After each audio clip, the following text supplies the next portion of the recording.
రాష్ట్రంలో ఉన్న దళితుల విద్యుత్ సబ్సిడీ బిల్లును తక్షణమే ఉపసంహరించుకోవాలని జగ్గంపేట నియోజకవర్గ Bahujan Samaj party incharge Jatuka Nageswararao demand చేశారు. సోమవారం విద్యుత్ శాఖ డీఈకి వినతి పత్రం సమర్పించారు. అనంతరం ఆయన మాట్లాడుతూ గత ప్రభుత్వం దళితులకు 200 యూనిట్ల వరకు ఉచిత విద్యుత్ను ప్రవేశపెట్టారు.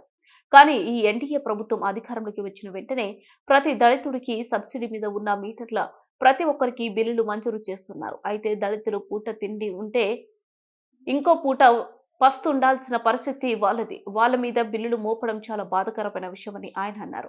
ఈ పథకం గతంలో కిరణ్ కుమార్ రెడ్డి ముఖ్యమంత్రిగా ఉన్నప్పుడు ప్రవేశపెట్టిన పథకమని, అప్పటి నుంచి కూడా ఏ ఒక్క దళితుడు కూడా బిల్లు చెల్లించకుండా ఉచిత విద్యుత్ను వినియోగించుకుంటూ వస్తున్నారు. కానీ ఈ ప్రభుత్వం వచ్చాక దళితులు బిల్లులు కట్టడానికి గొగ్గోలు పెడుతున్నారన్నారు. తక్షణమే బిల్లులు రద్దు చేయాలని, లేని తక్షణంలో దళితుల తరపున పెద్ద పోరాటం చేస్తామని నాగేశ్వరరావు హెచ్చరించారు.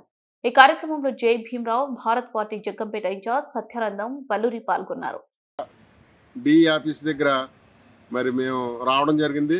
డిఈ గారిని అడగగా ఈ యొక్క దళితులకు, అలాగే ప్రతి ఎస్సీపేటలోనూ కూడా దళితులకు ఏవైతే ముందు సంవత్సరంలో అంటే వైసీపీ ప్రభుత్వంలో సబ్సిడీ ఇచ్చారో 200 మీటర్లు 200 యూనిట్లు దాటిన ప్రతి వారికి కూడా సబ్సిడీ అనేది ఏర్పాటు చేయడం జరిగింది.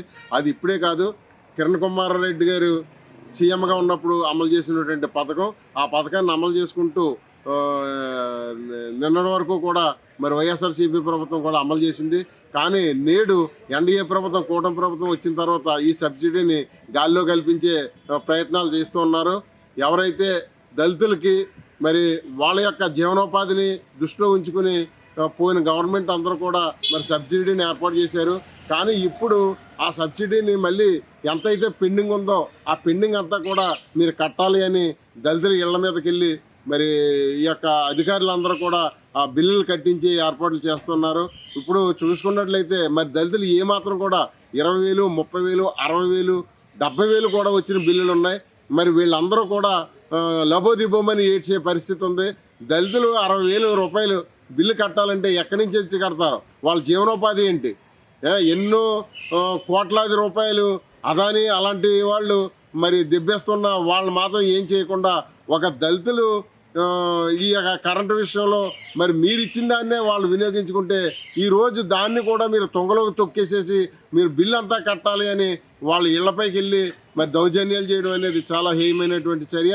మేము ఒకటే కోరుకుంటున్నాం, ఈ యొక్క ప్రభుత్వంలో మరి మంచి ప్రభుత్వం, మంచి రోజులని చెప్పి దళితులను ఇలాగా అణగదొక్కేయడం అనేది మంచి పద్ధతి కాదు.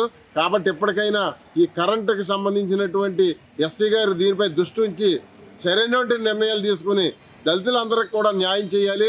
అలాగే ఏ దళితులు కూడా 10,000, 20,000 అంటే బిల్లు కట్టే పరిస్థితి లేదు. దీన్ని మీరు ఇలాగే కొనసాగిస్తే మా బహుజన సమాజ్ పార్టీ తరఫున మేము పెద్ద ఎత్తున పోరాటం చేసి దీన్ని ఆపే వరకు కూడా ప్రతి దళితుల్లోనూ కూడా చైతన్యం తీసుకొచ్చి దీన్ని మేము పోరాడతామని ఈ సందర్భంగా